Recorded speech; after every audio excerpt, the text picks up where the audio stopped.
When you hear the phrase open world game, there are probably a few things that come to mind. Maybe it's the Ubisoft style landscapes that have towers to uncover parts of the map and a compass to highlight all of the available objectives on the long checklist that Ubisoft loves to give players every year. Maybe it's the more recent open world stylings of games such as Elden Ring, Red Dead Redemption 2, as well as Breath of the Wild and Tears of the Kingdom that rely on piquing players' curiosity with points of interest in your line of sight, or the secrets that are awarded to players who go off the beaten trail. Or maybe it's the magnitude that must have been felt upon the release of the old-style Western RPGs, such as the first two Baldur's Gate, Fallout, and Elder Scrolls games. For me, the one game that I always think about when I hear the term open world is the game that we're talking about today, Grand Theft Auto 3. Not because it's the best open world game, not because it's the one who did everything first, not even because of any personal attachment that I might have to GTA 3. But because of just how important this game really was to bringing open world games to both a mainstream audience and also a modern context. Grand Theft Auto 3 was released in 2001, within the first year of the PlayStation 2's lifespan, and it would eventually find its way to PC, Xbox, mobile devices, and even the Definitive Edition remaster to modern day hardware. Which yes, we will definitely be talking about that today too. Don't you worry. GTA 3 reviewed and sold far better than not just the first two games in the series, but they basically eclipsed everything else in Rockstar's catalog up to that point by receiving a 97 on Metacritic and selling 14.5 million copies by 2008. You can't help but wonder if a large part of these sales were due to the controversy that this game received, mainly because of its realistic depictions of violence, which look kinda silly by modern standards, but back in 2001 was enough to scare many parents, government officials, and of course renowned lawyer and video game hater Jack Thompson into going after Rockstar and many retailers who stock copies of GTA. On a more personal note, GTA 3 is a game that I've experienced in a number of different ways. During my younger years, when I was experiencing the PS2 at the height of its popularity, and when I was probably too young to be playing this game in the first place, GTA would be something that I would dabble in here and there, never really owning it for myself and mainly playing it at a friend's house, which typically devolved into enabling cheats and causing as much mayhem as possible. I would later sit down and play through the whole game for the very first time around 2015 or so, and even after experiencing other games in the series such as GTA 4 and 5, I still found a lot to really enjoy with 3, even though I didn't exactly think the game held up particularly well. Well, now that I've experienced a bit more of the series, do I still have that same opinion? What are some of the other things that GTA 3 innovated on from previous games, and what were some of the new things that were brought to the table with this entry? We've got a lot to discuss today, so without further ado, this is my review for Grand Theft Auto 3.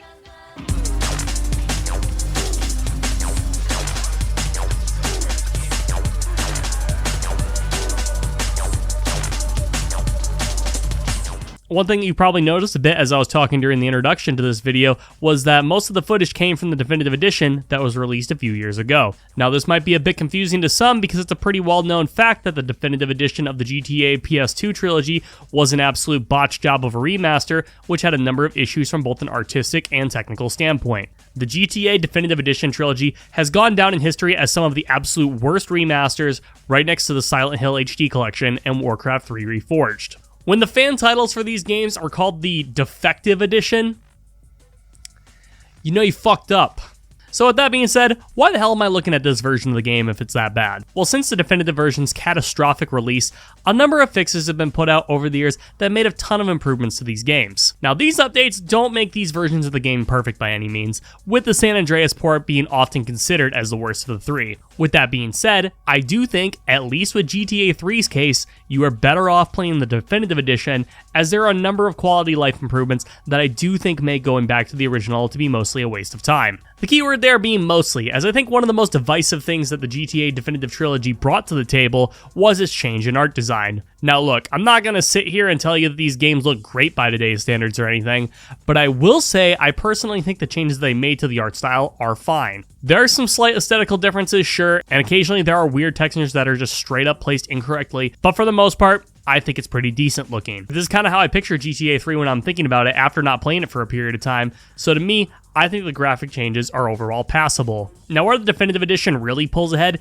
is when it comes to the smaller quality of life changes spread throughout the remaster. These are all really done to bring the early 3D titles up to the more modern standards of GTA 5 And while I don't think they quite achieved that goal, these features essentially make the idea of going back to the original GTA 3 much harder to imagine. These new features include adding a weapon wheel for easier selection during combat, better aiming mechanics that, while not as good as GTA 5, are definitely improvement over what the original GTA 3 had, an improved minimap for better navigation, and most importantly, the ability to immediately restart a failed mission, which, trust me, is an absolute godsend. It's for these reasons that I mainly decided to go for the definitive version of this game for my playthrough, since I felt the smaller aesthetical differences didn't really bother me, and the quality of life improvements were much more important to improving my overall play experience. I definitely understand the standpoint of these remakes being shit, and that Rockstar sucks for removing them from storefronts and making us download their stupid fucking launcher to play them, but personally, I think that at least in GTA 3's case, this is a passable remaster that isn't perfect, but is most certainly the best way to experience this game today without the use of mods. So when I'm speaking about GTA 3 through the rest of this video, I will mainly be talking about my experience with the Definitive Edition, with the occasional comparison to the original whenever it's applicable. You guys can let me know if I'm wrong for playing this version in the comments down below, which I'm sure you will do in a very polite and mature manner. Good shot, kid. I think you got him. Good shot, kid. I think you got him.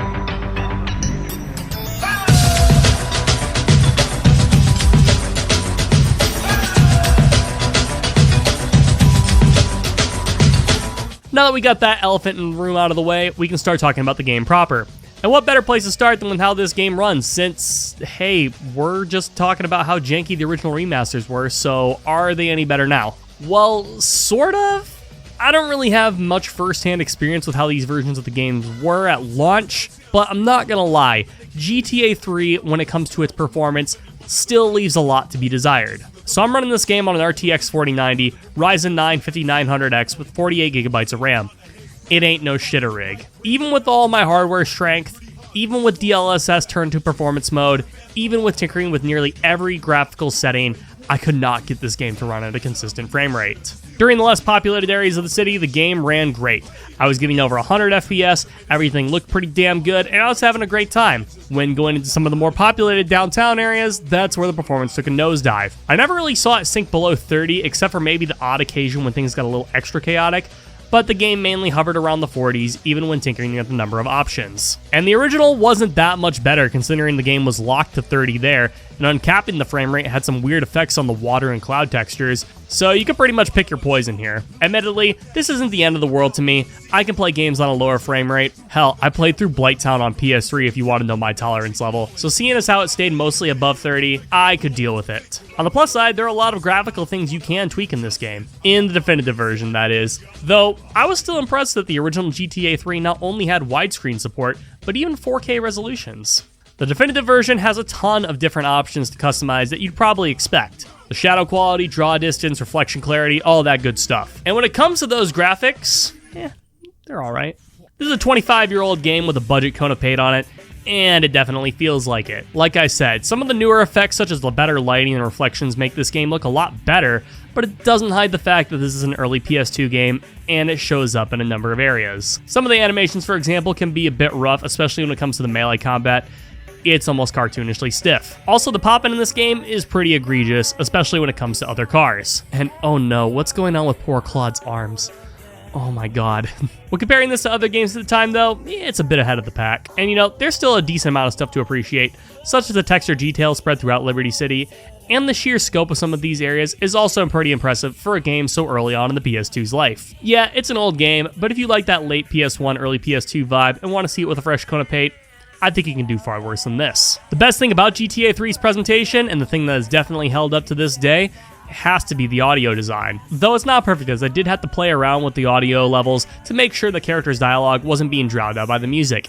And even when I did boost it, some of the characters still sounded super crunchy, and the mixing sounded like complete shit, like it was a Christopher Nolan movie or an ItsGheb video. Did this guy really just compare himself to Christopher Nolan? Other than that though, the audio design here has held up fantastically well. First, let's talk about one of the most important things to the GTA game, the soundtrack. This one is a bit more interesting to talk about because we are in a transition period between the wholly original soundtracks from GTA 1 and 2 and the classic songs that everyone knows with later entries in the series. This time around, we get a mix of a number of genres such as pop, reggae, jazz, classical, rock, hip-hop, and plenty of EDM. While the majority of the songs in this game are still original, we actually do have some compositions by outside artists. The The classical station has a bunch of royalty pieces from people such as Mozart that I do think are a bit funny to have playing in the background during high-speed car chases or gunfights. You also have some work done by modern artists such as Royce da 5'9" and Sean Price, but the songs I think are some of the best inclusions actually come from the Scarface OST. Of course, the radio advertisements make their return as well, and they are all absolutely hilarious. You have the interview at a sweatshop where the workers are all shown to be children, or the love guru who has people cheat on their spouses in order to save their marriage. God, these are so funny. But even these don't compare to the newest addition to car rides, that being the talk radio segments. These are absolutely hysterical, and oftentimes I would either completely stop my car or take a longer route just to hear more of that conversation unfold. My personal favorites of these being either the interview with the redneck who loves hopscotch, the self-help author who is actually a nerd talking out of his ass, or when the host confronts the previously mentioned love guru for being a glorified pimp. It's all so fucking good, and even after I got a little tired of hearing the same songs on the radio, the talk show segments were always there to switch things up. And speaking of the talk radio, how about that voice acting? Yeah, the characters in this game are fully voiced, and they don't sound like someone recording in the living room at their mom's house in the middle of the night this time around. No, now it's almost like you had a grab bag of actors from classic Italian-inspired gangster films like Scarface, Goodfellas, and Reservoir Dogs. You got Frank Vincent, Joe Pantoliano, Michael Madsen, Robert Loggia, Kyle MacLachlan. Not necessarily A-listers, but these are some pretty large actors to be voice acting in a video game at the time, and all of their performances are pretty solid. Which is good to see because these go a really long way into elevating the game's new focus on both its characters and its story.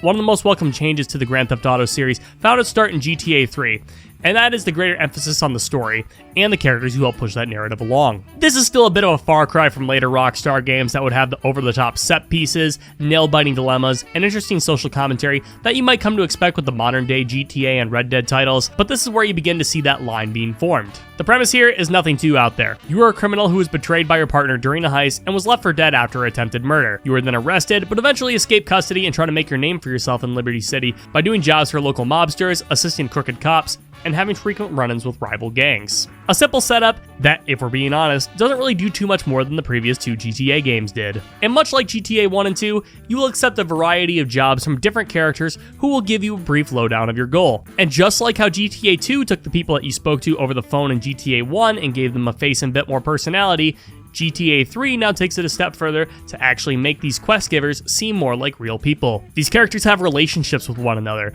they all have their own defined personalities, and everyone has their own motivation for why they want to work with us. These characters aren't deep by any means. In fact, outside of your sort of love interest Maria, none of them even really go through that much of an arc. But these characters' personalities do shine through enough to make them interesting. You'll work with an Italian crime boss, a corrupt police officer, a brother and sister who run a branch of the Yakuza, and a few other characters that pop up from time to time. You play as a silent protagonist in GTA 3 by the name of Claude, which isn't unfamiliar for the series up until that point by having this sort of blank slate be the lead, but since everyone else has seen a bit of a facelift when it comes to their characterization, I can't help but feel that Claude falls a little flat, especially when it comes to interacting with characters that he's had prior experiences with. They really make him out to be kind of a doormat, with basically every NPC either telling him off or talking around him. In terms of how the plot unfolds, it has a bit of a different structure than your traditional linear adventure. You are essentially given a small selection of missions to complete at any given time that are mostly smaller self-contained stories that contribute to the overall narrative. This selection is given out by characters in almost quest chain-like structure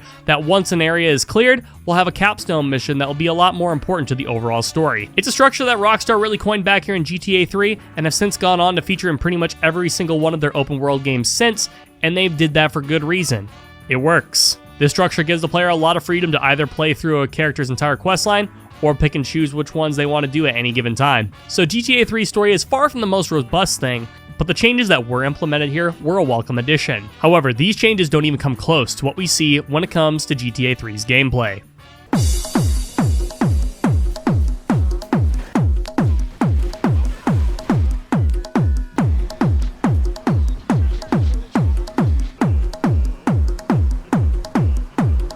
The most obvious and perhaps biggest change GTA 3 has going for it was the transition from a top-down 2D perspective to the third-person 3D point of view we regularly associate with the series today. It should be pretty obvious for anyone who knows about this series' history that this was the decision that took GTA from a series that had a bit of a cult following into one of the largest media franchises in the history of our species. It goes without saying that this was most certainly the right move for Rockstar to make, but what were these changes that were made from the first 2D entries to their contemporaries?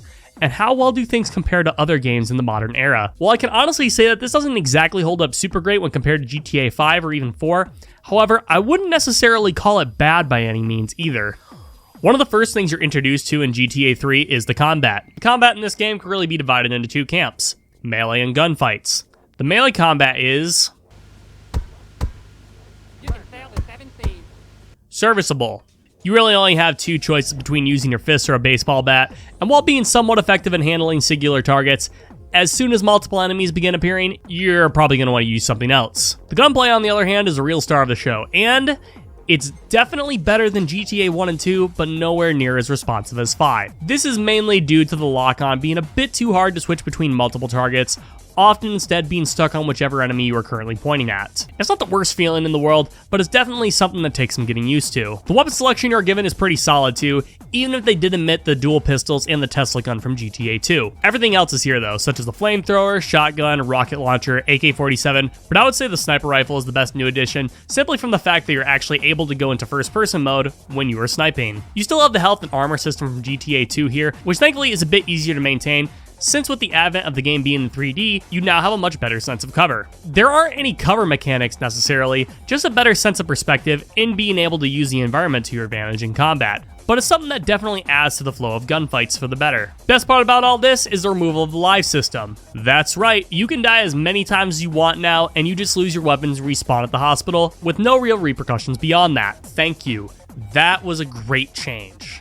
There's some other minor additions that really help the gun combat too, such as the obvious addition of the weapon wheel, the ability to purchase weapons from vendors, which is basically the only reason for money to exist in this game. Hell, you can even use some of the guns and vehicles now to perform drive-by shootings, which are inaccurate as hell, but are a great way of clearing some objectives. Oh, and we should probably talk about the driving a bit too, because I'm honestly a bit mixed on this one. So the positives first. There are so many cars to drive this time around. You got work vans, muscle cars, luxury vehicles, sedans, several utility vehicles such as taxis, cop cars, fire trucks, ambulances. Hell, they even added boats and planes this time around, which the planes don't even fly. What kind of horse shit is this?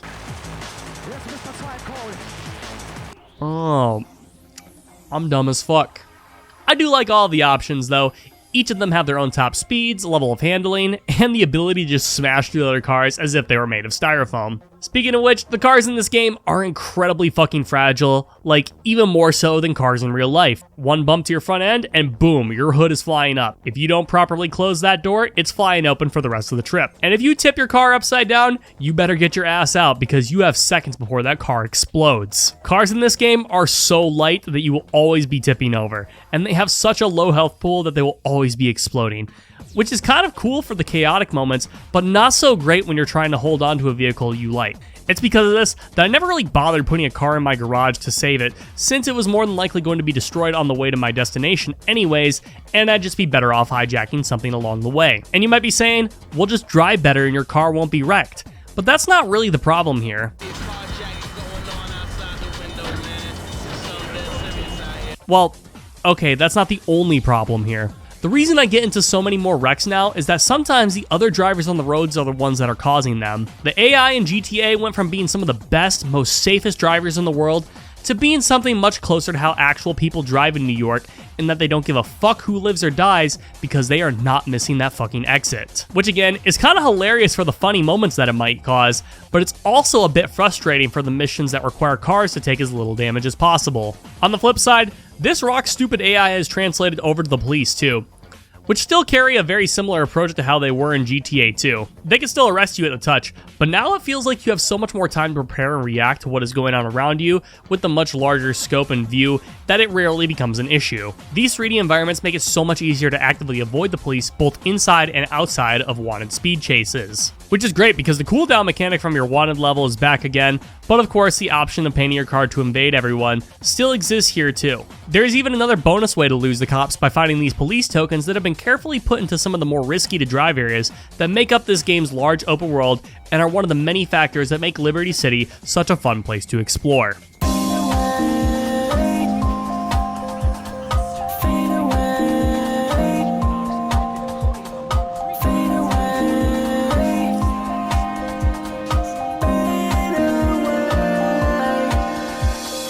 Liberty City has seen a bit of a glow up since its days of GTA 1.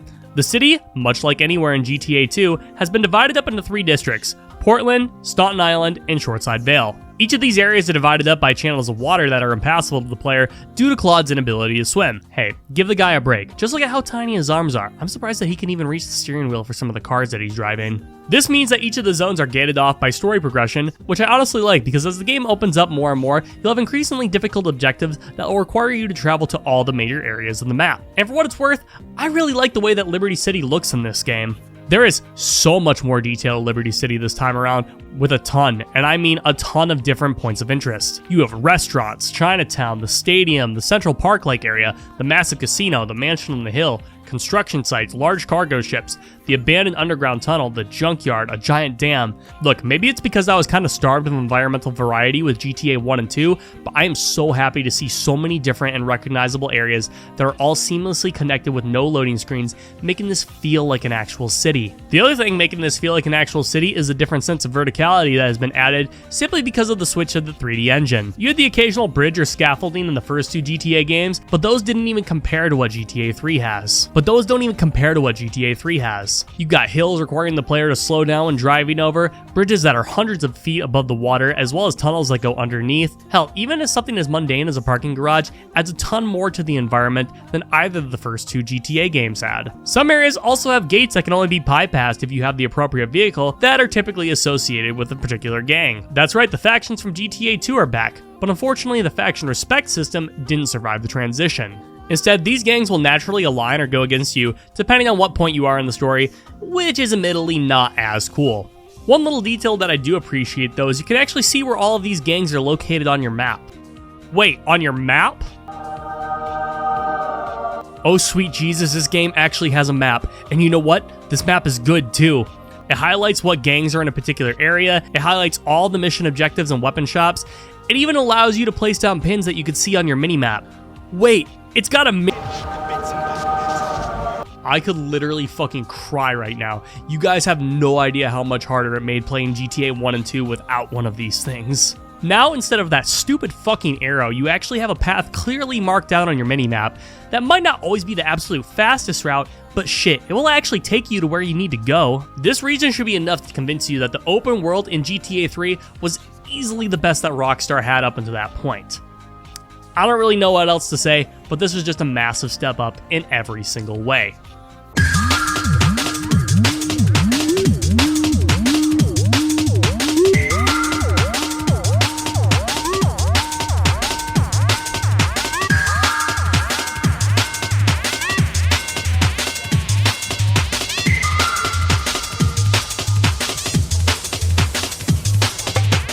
Grand Theft Auto 3 did more than just improve on the gameplay features and add a new dimension, it was also responsible for perfecting the Rockstar objective progression we are all familiar with by now. The detailed open world allowing for free roaming traversal, seasoned with an assortment of colorful NPCs that provided the player with missions is the winning formula that was coined here with GTA 3, and Rockstar has run with that idea for over 20 years now. One has to imagine that their objective design and structure played a large part to that success, so that makes this next point I'm about to make a little interesting. This is kind of a weird thing to talk about, and this might actually be a bit of a hot take, but I think the mission design in GTA 2 is actually superior to GTA 3. In fact, I think these missions actually share a lot more in common with the first Grand Theft Auto game than they do with any of the modern day titles. So why do I have that take? Well, it's just that a lot of these missions really boil down to going to a particular area, completing whatever the objective is, and then just moving on to the next one. And sure, there are exceptions to this rule, like the mission where you drive Maria around to pick up some drugs and go to parties, or the side missions that have you do actual street races, something which I was surprised was actually never in the first 2 GTA games. Everything else though is your pretty standard go here and collect this, or go here and kill this person, or destroy X amount of things quests. And you know, there are only so many mission types you can have in these types of games, but GTA 3 really doesn't do much to make these stand out from one another. Let's take a look at Grand Theft Auto 2 real quick, where you would occasionally have missions where you do stuff like break out of a prison, or turn people into hot dogs, or commandeering a tank to take on the military. Comparing that with GTA 3, which has you delivering cars into a garage, or slowly driving a car to the other side of town without hitting anything, or chucking a grenade into a window. Riveting. And you know, it's really easy to make these missions more exciting. It's just as simple as having an NPC have dialogue with you while you're on the mission, or maybe having something not going according to plan that could really spice up what you're currently doing, which more often than not is a glorified fetch quest. And those examples that I just named are some of the more extreme ones from 3's lackluster mission design, and I will say, it's not like these missions are bad necessarily for the most part, but nothing here really stands out as being anything too memorable either. While on the bright side, at least progressing through the game is as simple as completing the missions now, rather than having to meet a point requirement.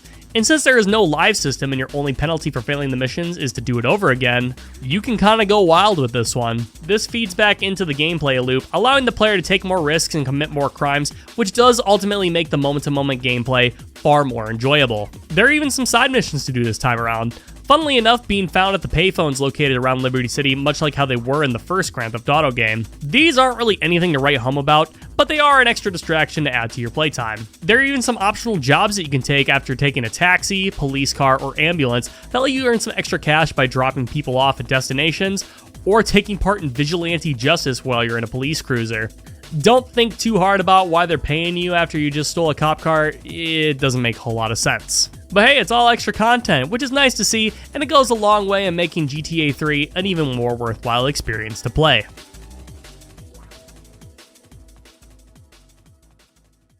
Grand Theft Auto 3 was a bit of a weird one for me to come back to after experiencing GTA 1 and 2. I can see the linear line of progression in the series as we have moved from game to game, but admittedly, I was a little bummed that GTA 3 had fewer weapons and a less strong mission setup than the second game. I also wasn't a big fan of how flimsy the vehicles were, and that the graphics and performance, even with the remaster, definitely left a bit to be desired. But that doesn't take away from the fact that this game was absolutely a landmark title for video games, especially in the open world genre. Liberty City is still fun to explore, and the combat sections of the game are still pretty entertaining.